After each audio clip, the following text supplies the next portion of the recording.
আগামী 2026 বিধানসভা নির্বাচনে দক্ষিণ করিমগঞ্জ সার্বিক মানুষের কল্যাণের স্বার্থে সংখ্যালঘু নেতা ইকবাল হোসেনের পাশে দাঁড়ানোর আহ্বান জানালেন লক্ষ্মীবাজার জিপির প্রাক্তন সভাপতি আব্দুল মালেক চৌধুরী। এদিন লক্ষ্মীবাজার এলাকার জনগণের ডাকে হাজির হয়ে দস্তুর মত ধন্যবাদ বসলেন সংখ্যালঘু নেতা ইকবাল হোসেন। এদিকে সংখ্যালঘু নেতা ইকবাল হোসেনকে কাছে পেয়ে লক্ষ্মীবাজার জিপি বহুল সংখ্যক মানুষ তাদের নানা অভাব অভিযোগের কথা তুলে ধরেন। একই সাথে আগামী 2026 বিধানসভা নির্বাচনে দলমত নির্বিশেষে লক্ষ্মীবাজার জিপি জনগণ ইকবাল হোসেনের পাশে থাকবেন বলেও কথা দেন তারা। এরপর প্রাসঙ্গিক বক্তব্যে মাইনরিটি ডেভেলপমেন্ট বোর্ডের চেয়ারম্যান ইকবাল হোসেন বলেন, রাজনীতি করা ওনার পেশা নয়, রাজনীতি করা তার নেশা।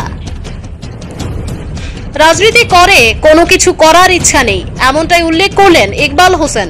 বলেন, জনগণের স্বার্থে 2011 সাল থেকে দক্ষিণ করিমগঞ্জের মানুষের পাশে আছেন তিনি।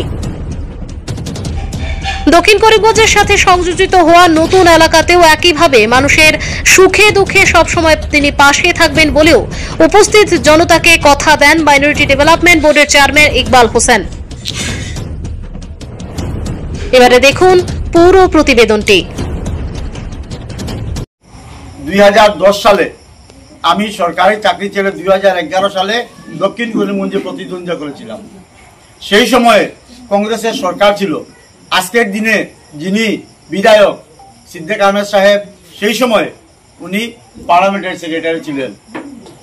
উনার আগে পিছিয়ে স্কোর ছিল, লালবাতির গাড়ি ছিল। তারপরেও কংগ্রেসের সর্বভারতীয় নেত্রী সোনিয়া গান্ধী আমার সমষ্টির ইলামবাজার জনসভা করার পরও আমি দ্বিতীয় স্থান সেখানে পেয়েছিলাম এবং প্রায় 24,000 ভোট পেয়েছিলাম।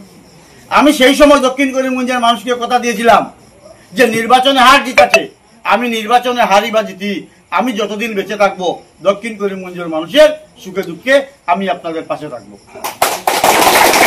আপনাদের আত্মীয় অনেক আছেন, আজকের দিনে খবর নিয়ে দেখবেন যে 2011 সাল থেকে আজ পর্যন্ত আমি নির্বাচনে প্রতিদ্বন্দ্বিতা করিনি, কিন্তু দক্ষিণ করিমগঞ্জের মানুষের সুখে দুঃখে আমি ছিলাম, আমি আছি এবং যতদিন বেঁচে থাকবো আমি দক্ষিণ করিমগঞ্জের মানুষের সুখে দুঃখে আমি আপনাদের পাশে থাকবো।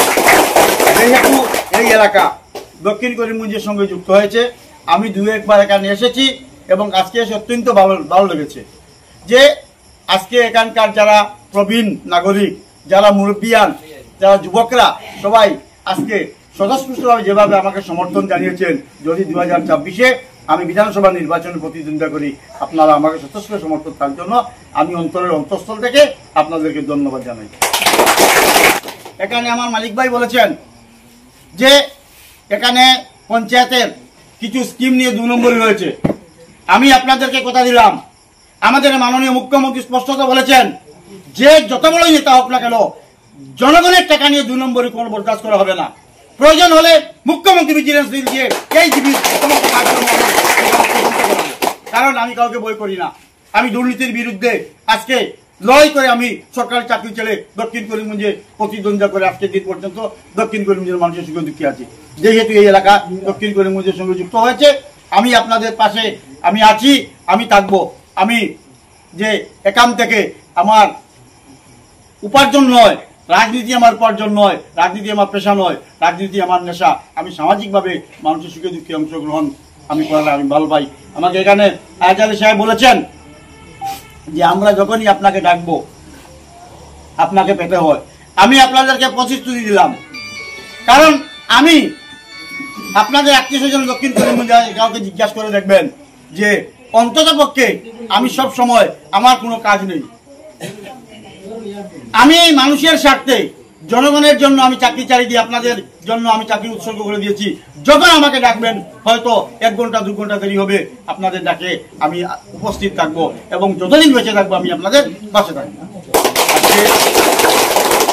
রাজনীতি করি, অনেক নেতারা আছেন যারা আমার জনসমর্থন দেখে বিভিন্ন ধরনের বিরূপ মন্তব্য করছেন।